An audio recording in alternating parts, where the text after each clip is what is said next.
음치와 가수를 구별하는 방법을 알고 계십니까? 방법은 비교적 간단합니다. 한 곡을 청해 들어보면 음치다, 실력자다 라고 하는 것이 대번에 판명이 됩니다. 한 곡 전체를 들어보지 않아도 한 소절만 딱 들어도 음치구나, 실력가구나 라는 것을 알 수가 있습니다. 실력이라고 하는 것은 눈에 보이지 않습니다. 그런데 그 실력이 언제 드러나느냐? 실전에 뛰어들게 되면 그 속에 잠재있던 보이지 않는 실력이 나타나게 됩니다. 뛰어난 선수들의 활약을 보면서 사람들이 감동하고 열광하는 이유가 뭔지 아십니까? 그 실력이 눈에 보이기 때문입니다. 신기에 가까운 실력을 나타내 보일 때 사람들은 감동하게 되고 그 경기에 몰입해서 지켜보게 됩니다. 믿음이라고 하는 것도 역시 마찬가지입니다. 눈에 보이지는 않는데 믿음이 언제 드러나느냐? 행함을 통해서 그 믿음이 드러난다는 것입니다. 오늘 본문 말씀에 보면 행함이 없는 믿음, 행함이 있는 믿음, 이 두 믿음을 우리에게 소개하면서 능력 있는 삶을 살아가려면 행함이 없는 믿음이 아니라 행함이 있는 믿음을 가지고 살아가야 된다.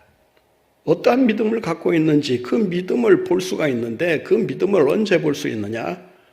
바로 믿음에 걸맞는 행동을 할 때, 그 행동을 통해서 그 사람의 믿음이 입증된다는 것입니다. 우리가 부활신앙을 믿고 있다면 그 부활신앙이 우리의 행함을 통해서 실제로 부활하고 다시 일어서는 이런 역사들이 나타나야 하는 것입니다. 말로만 부활신앙을 갖고 있다, 말로만 믿고 있다라고 하는 것은 말로만일 때가 있습니다. 행함이 없으면 그 믿음은 헛것일 뿐만 아니라 무가치할 뿐만 아니라 이익이 없을 뿐만 아니라 심지어 죽은 것이라고 오늘 경고하고 있습니다. 믿음이 행함을 통해서 입증돼야, 그래야 사람들이 저분의 믿음이 훌륭하구만, 저 믿음이 참 본받을 만하구만, 사람들의 눈에 보여지기 때문에 그 믿음이 칭찬을 받게 됩니다. 하나님께서 우리를 보실 때도 우리의 외모나 지위나 신분을 보시지 않습니다. 우리를 보실 때 중심을 보시고 그리고 우리의 믿음을 보십니다. 주님은 이 시간 우리를 향해서 내 믿음을 볼 수 있느냐? 내 믿음을 볼 수 있다면 그 믿음이 무엇인지 내게 좀 보여달라 요청하고 계십니다. 여러분 한 사람 한 사람에게 찾아오셔서 내 믿음을 볼 수 있느냐라고 물으신다면 예, 여기 있습니다. 이것이 제 믿음입니다 라고 확신 있게 증거할 수 있겠느냐라는 것입니다. 아무리 자기 스스로 대단한 믿음을 가지고 있다 자부하고 확신하고 과신하고 있다 하더라도 그 믿음이 행함을 통해서 나타나지 않는다면 그 믿음은 죽은 믿음에 불과하다는 것입니다. 아무런 의미가 없는 무가치한 믿음에 불과하다는 것입니다. 오늘 본문에 보면 믿음이 있노라 하면서, 있노라가 무슨 말입니까? 내가 이만한 믿음을 갖고 있다, 자신하는 데서 나오는 고백이 아니겠습니까? 그런데 이 고백은 자기의 고백이지 하나님께서 인정하시는 믿음이 아니라고 하는 것입니다. 여기에 문제가 있는 것입니다. 우리는 얼마든지 하나님을 알고 주님을 믿고 있기 때문에 나는 믿습니다, 나는 믿습니다, 그 믿음을 스스로 확신하고 고백할 됩니다. 그러나 그 믿음을 입증할 만한 행함이 뒤따르고 있느냐? 또 다른 문제가 아닐 수 없습니다. 행함이 없는 믿음이 가져오는 위험성이 있다는 것을 우리에게 경고하고 있습니다. 14절 말씀 한번 보겠습니다. 내 형제들아 만일 사람이 믿음이 있노라 하고 행함이 없으면 무슨 유익이 있으리요? 그 믿음이 능히 자기를 어떻게 한다고요? 구원하겠느냐? 구원하겠느냐라는 말은 이 의문사는 그렇지 않습니다 라는 답을 얻어내기 위한 질문이라고 할 수 있습니다. 그러면 우리는 여기에서 하나의 의문이 생깁니다. 아니, 믿음은 우리에게 구원을 가져다 주는데 행함은 또 뭐냐? 우리가 구원받는 데 있어서 가장 절대적으로 필요한 것이 믿음이라고 계속해서 우리가 강조하고 성경도 우리에게 증거하고 있지 않느냐? 믿음으로 구원받았으면 되지. 또 행함은 또 뭐냐? 행함이 없는 믿음일 경우 그 믿음이 우리 구원에 문제를 일으킬 수 있다. 다시 말씀드리면 우리의 구원을 의심하게 만들 수 있다는 것을 여기서 지적하고 있습니다. 이 말은 믿음으로 구원받는다는 사실을 부정하기 위한 것이 아닙니다. 야고보 저자는 믿음으로 구원받는다는 사실을 기정사실화하고 그 위에 그 믿음을 입증할 만한 행위가 뒤따라야 그래야 그 믿음이 진정한 의미에서의 믿음이요 하나님의 기뻐하시는 믿음이 될 수 있다. 믿음에 동반된 행함을 말씀하고 있는 것이지 믿음 자체로 구원함을 받는다 못 받는다 그런 얘기를 하고 있는 것이 아니라는 것입니다. 요즘 박옥수이단이 또 고개를 들고 준동을 시작하고 있는데 이 박옥수이단은 여러분들이 잘 아셔야 됩니다. 구원파의 일종입니다. 구원파라고 하는 것은 한번 구원받았으면 그 구원이 평생 보장되기 때문에 일단 구원을 받아 놓으면 그 다음에 세상에서 어떻게 살든 상관이 없다. 하나님께서 구원하시기로 작정하시고 부르시고 그 구원을 선물로 주셨기 때문에 구원을 받은 이후 이 세상에서 어떻게 살아가든 그것은 문제가 안 된다. 뭘 하다 죽든 구원은 나타나는 것이다. 어떻게 들으면 아주 그 믿음의 핵심을 찌르는 그런 교리처럼 들려집니다. 그런데 이 믿음이 가지고 있는 위험성이 뭐냐? 믿음으로 구원함을 받았으면 그 믿음으로 구원함을 받았다는 증거를 삶을 통해서 보여라. 그 믿음을 보여줄 수 있느냐? 구원받은 백성이라면 당연히 이 세상에서 살 때 의로운 삶을 살아야 하고 경건한 삶을 살아야 하고 선한 삶을 살아야 하는 것이 마땅하지 않느냐? 구원받았다고 하면서 구원과는 전혀 상관없는 세상의 삶을 살면서 구원받았다고 말하는 것은 그 믿음 자체가 먼저 잘못된 것이 아니냐. 자기 스스로는 믿음이 있노라 할지 모르지만 하나님 보시기에는 그 믿음은 거짓 믿음이요 허구적인 믿음에 불과하다. 예수님께서 마태복음 7장 21절에서 뭐라고 말씀하십니까? 주여 주여 한다고 해서 다 천국에 들어가는 것이 아니다. 하나님의 뜻대로 행하는 자라야 천국에 들어갈지니라. 우리가 이 시간 기억해야 할 것은 내가 구원받은 자로서 행함을 통해 그 구원받았다는 사실을 사람들에게 보여주고 있는가? 다른 사람들이 볼 때 뭐 하나님이 보시는 것은 차지하더라도 저 사람은 정말 구원받은 사람이 확실해. 저 정도의 믿음은 참 본받을 만해. 이러한 인정을 받고 살아간다면 여러분들은 그 믿음을 통해서 강력한 영향력을 나타내며 살아갈 수 있을 것입니다. 구원받은 자로서 구원받은 삶이 saving faith가 아니라 구원 신앙이 아니고 living faith, 삶을 통해 그 신앙을 증거하는 이런 믿음의 사람들로 능력 있게 쓰임받는 여러분들 모두가 되시기를 간절히 바랍니다. 행함이 없는 믿음이 가져오는 또 하나의 위험성이 있습니다. 그것은 우리를 이기적인 신앙으로 치우치게 만든다는 것입니다.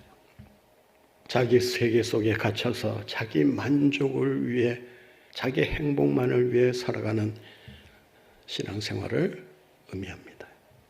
이러한 신앙생활을 풍자하면서 자폐증 신앙이라는 말을 한 신학자가 있습니다. 다너 번하우스라는 이 신학자는 오늘날 그 현대인들의 신앙생활을 점을 지적하면서 자폐증 환자 같다. 자폐증이라고 하는 것은 말 그대로 그 원어를 보면 autistic이라고 되어 있는데, 이 autistic이라고 하는 말은 자기 세계 속에 자기를 가두는 것을 가리킵니다. 이런 장애를 가지고 있는 사람들은 자기만을 생각하지 절대 주위 사람들에게 눈을 돌리거나 신경을 쓰거나 관심을 기울이지 않는다고 합니다. 자기가 좋아하는 일을 위해서만 몰두할 뿐, 세상이 어떻게 돌아가느냐에 대해서는 전혀 관심을 기울이지 않는다는 것입니다. 옆에서 사람이 죽어나가도 왜 죽었지? 무슨 일이 있었나? 그런 생각도 하지 않고 그런 상황을 전적으로 무시하면서 살아가고 있습니다. 예전에도 질병이 없었던 것은 아니지만 근데 문명이 발달하면 발달할수록 전에는 볼 수 없었던 질병이 세계로 또 우리의 정신세계로 전파되는 그런 병이 있다고 합니다. 그 두 가지가 뭐냐? 하나는 우울증이고 하나는 자폐증입니다. 믿는 사람들이라고 해서 예외는 아닙니다. 신앙생활을 하면서도 우울증 신앙을 가진 사람들이 의외로 많습니다.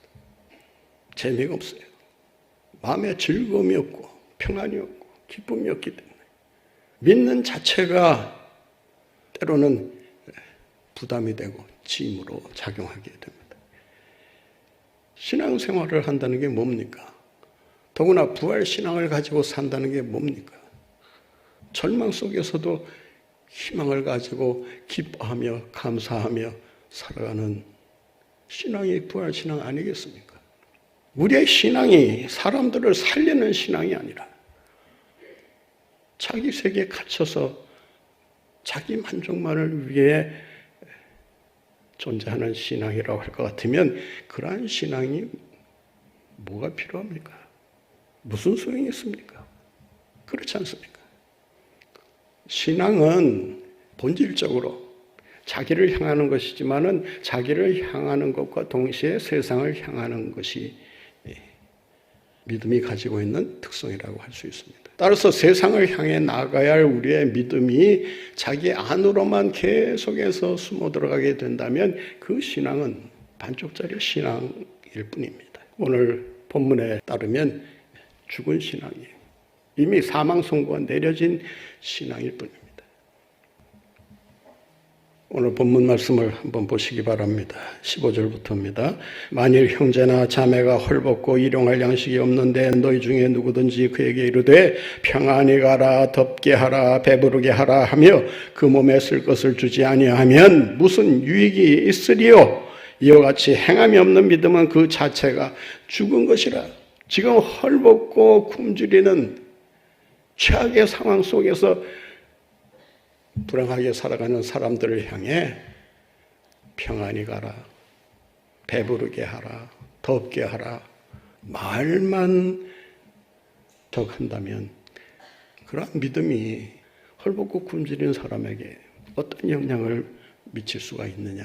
여기서 평안히 가게 하라, 배부르게 하라, 덥게 하라, 이 말은 그 시제를 보면 중간태 명령형입니다. 이 중간태 명령형이라는 말은 이렇게 번역이 됩니다. 스스로를 평안히 가게 하라. 스스로를 덥게 하라. 스스로를 배부르게 하라. 스스로 덥게 하고 배부르게 할 수 없는 그런 무기력한 상황 속에 놓여 있는 사람들에게 스스로 한번 일어나 봐. 주님이 도와주실 거야. 얼마든지 도울 수 있는 능력과 힘과 물질이 있음에도 불구하고 말로만 도와주는 것처럼 한다면 그 신앙은 지극히 잘못된 신앙이라고 할 수 있습니다. 위선적인 신앙이요.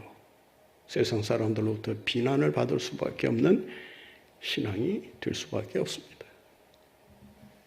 올 한 달 우리가 동네 구청과 함께 코로나 시대 속에서 힘들어하는 우리 이웃들을 섬기는 행사들을 가지려고 합니다. 올 한 달 동안 우리가 계속 이 행사를 진행하려는 이유가 있습니다. 이러한 시대 속에서 우리가 가지고 있는 믿음이 이런 것이다라는 것을 그들에게 보여주고자 함이라고 할 수 있습니다. 세상 사람들은 우리를 향해, 우리 믿는 이들을 향해 내 믿음을 보여다오, 믿는다고 하면서 자기만을 위한 그러한 믿음에 그친다면 그 믿음은 죽은 믿음에 불과하다. 우리의 사랑의 실천을 통해서, 나눔의 실천을 통해서, 또 격려하는 이 실천을 통해서 우리의 믿음이 얼마나 위대한가를 세상 사람들에게 증거하는 여러분들 모두가 되시기를 간절히 바랍니다. 행함이 없는 믿음이 가져오는 또 하나의 위험이 있습니다. 자세히 들으시기 바랍니다. 행함이 없는 믿음은 귀신이 가지고 있는 믿음에 불과하다고 하는 것입니다. 아무리 훌륭한 믿음을 가지고 있다고 자부하더라도 행함이 없는 믿음은 귀신이 가지고 있던 믿음과 동일할 뿐만 아니라 그보다 못한 믿음일 수 있다라고 하는 것입니다. 귀신의 믿음이 어떤 믿음인지 아십니까? 제가 가르쳐 드릴게요. 오늘 본 말씀 19절 보세요. 19절 20절 같이 봅니다. 내가 하나님은 한 분이신 줄을 믿느냐? 잘하는도다. 귀신들도 믿고 떠느니라.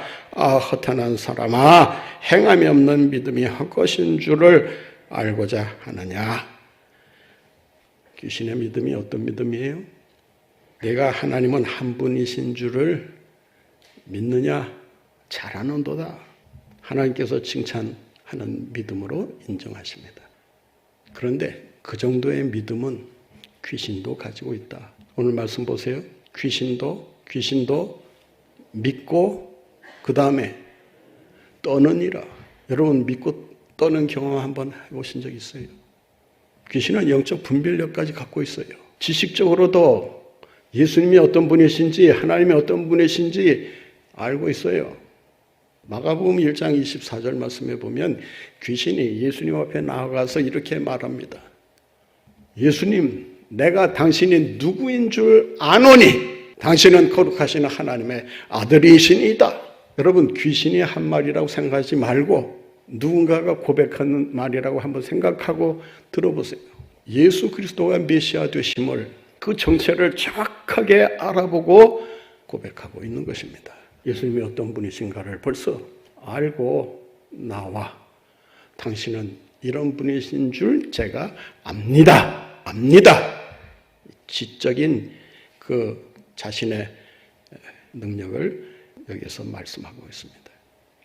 귀신은 자기의 운명이 어떤 식으로 끝날지도 다 압니다. 그래서 칼빈은 이 귀신을 가리켜서 뭐라고 얘기했는가 하면 예리한 신학자다. 왜? 하나님도 잘 알고 예수님도 잘 알고 그리고 자기의 운명도 잘 알고 종말에 어떤 일이 일어날지도 알고 있기 때문에 어떤 의미에서는 신학자보다 더 많은 것을 깨닫고 있다라고 할 수 있습니다. 여러분보다 성경 지식이 더 출중할 수도 있습니다. 그 귀신들이 말씀 인용하는 거 보세요. 그러나 귀신의 믿음은 딱 거기까지입니다. 더 이상 그 믿음이 앞으로 나가지를 못합니다. 지식적으로 아는 수준에 머무는 것처럼 위험한 것이 없습니다. 여러분도 예수님이 누군지 알고 하나님이 누구신지 알고 성령이 뭐 하시는 분인지를 알고 지식적으로 여러분들이 이해하고 있다 하더라도 그 지식이 여러분의 삶을 통해서 증거되지 않으면 그 믿음은 귀신의 믿음에 불과한 믿음으로 떨어질 수 있다. 여러분 기분 나쁘게 듣지 마세요. 아니 내가 그래도 수십 년 믿어왔는데 귀신의 믿음보다 못하다니. 못할 수 있습니다. 행함이 없으면 귀신의 믿음 따라갈 수 없습니다. 귀신은 지식적으로만 알지 하나님과의 인격적인 교제와 만남을 근본적으로 거부합니다. 마태복음 5장에 보면 군대 귀신 들린 자가 예수님 앞에 나와 엎드립니다. 그리고 예수님에게 이렇게 외칩니다. 예수님, 당신이 나와 무슨 상관이 있습니까? 나를 괴롭히지 마세요. 나를 이대로 내버려 두세요. 그런 말이에요. 지식적으로는 예수님이 어떤 분이신가를 아는데 그 지식이 인격적인 교제로 만남으로 이어지지를 않고 있는 것입니다. 여러분의 신앙이 지식의 신앙에 머무른다면 귀신을 쫓아내기는커녕 귀신의 노름에 여러분의 신앙이 장난질을 칠 수가 있습니다. 귀신의 믿음보다 더 강한 믿음을 가져야 귀신도 한 방에 내쫓고 믿음으로 승리할 수 있는 거 아니겠습니까? 우리가 주님 앞에 내볼 수 있는 신앙은 어떤 신앙인가? 주님이 나를 통해 보고 싶어 하시는 그 신앙은 어떤 신앙일까? 내 믿음을 보시고 장하다. 야, 그 믿음 참 대단하다. 그 믿음 참 귀하고 크다. 이런 인정을 받기를 원한다면 믿음과 행함이 같이 가야 합니다. 예수님은 믿는 자를 향해서 이렇게 말씀하셨습니다. 내 믿음대로 될지어다. 내 소원대로 될지어다. 평안히 가라. 우리의 믿음에는 반드시 예수님의 응답이 따라오게 되어 있습니다. 그런데 그 믿음은 어떤 믿음이냐? 행동하는 믿음이라는 것입니다. 믿고만 그저 고쳐주실 것만 믿고 해결해 주실 것만 믿고 가만히 머물러 있는 신앙 가지고는 그 신앙을 통해서 응답을 받아 누릴 수가 없습니다. 그 믿음의 행함이 따라야 합니다. 마가복음 2장에 보면 중풍병자를 4사람이 메어가지고 옵니다. 사람들이 워낙 많이 몰려 있어서 들어갈 수가 없습니다. 그래서 그 환자를 메고 어디로 올라갑니까? 지붕 위로 올라갑니다. 지붕 위로 올라가는 이유가 뭡니까? 지붕을 뜯고 환자를 예수님 발 앞에 내려드리기 위해서 아니겠습니까? 사람이 막혀 있으니 야, 다음에 오자. 좀 조용할 때 그때 다시 오자. 그들의 믿음은 계속 전진하는 믿음이요. 행동에 옮기는 믿음이었음을 알 수가 있습니다. 그 달아내리는 그 광경을 예수님께서 보시면서 뭐라고 말씀하셨습니까? 예수님께서 저들의 믿음을 보시고 저들의 믿음을 보시고 그 믿음은 어떤 믿음입니까? 행동하는 믿음이었던 것입니다. 나를 만나기 위해서 모든 난관을 무릅쓰고 그 장애물을 뛰어넘고 내게로 나오려고 하는 저들의 믿음이 크다. 그 믿음을 귀하게 보신 거예요. 예수님의 옷자락만 만져도 내가 나음을 얻으리라 결심만 하고 집에 머물렀던 것이 아닙니다. 옷자락을 만지기 위해 군중석을 뚫고 들어갑니다. 예수님의 옷자락을 만졌을 때 비로소 예수님의 능력이 그에게 임하면서 놀라운 치유가 일어났던 것을 보게 됩니다. 옷자락을 만지기 위해 행동하는 믿음으로 나가야 하는 것입니다. 예수님 고쳐주실 건 믿습니다. 해결해 주실 건 믿습니다. 여러분 믿습니다. 기도하는 것도 훌륭합니다. 그런데 그 믿음에서 더 한 걸음 나아가 예수님 앞으로 그 믿음을 가지고 나와 보여드려야 합니다. 마가복음 8장에 보면 백부장의 이야기가 나옵니다. 자기 종이 죽을 병에 걸려 지금 시간을 다투고 있습니다. 처음에는 예수님에게 사람을 보내서 좀 우리 집에 와서 이 종을 고쳐달라고 부탁을 합니다. 예수님께서 정작 오시려고 하니까 백부장이 사람을 보내서 예수님에게 이렇게 말합니다. 예수님, 저도 군대 지휘관으로서 부하들에게 이거 하라 하면 이거 하고 저거 하라 하면 저거 합니다. 지휘관의 말도 이렇게 권위 있게 역사한다면 예수님께서 한마디 말씀하시면 못하실 일이 뭐가 있겠습니까? 우리 집에 오실 필요 없습니다. 말씀만 하시옵소서. 말씀만 하시옵소서. 이 말을 듣고 예수님께서 깜짝 놀랐다고 성경은 기록하고 있습니다. 놀라서 예수님이 하시는 말씀이 뭔지 아십니까? 이스라엘 백성들 가운데 이만한 믿음을 내가 만나보지 못했다. 마태복음 15장에 보면 수르보네게 여인이 병든 자기 자식을 고침받기 위해 예수님 앞에 나와 통사정을 합니다. 그런데 예수님으로부터 매몰찬 거절을 당합니다. 개에게 줄 음식이 없다. 이때 여인이 한 걸음 더 다가섭니다. 개라도 줬사오니. 개도 주인의 상에서 떨어지는 부스러기는 먹지 않습니까? 그 부스러기라도 제게 주십시오. 주님이 주시는 부스러기라면 그 부스러기가 무슨 일인들 못하겠습니까?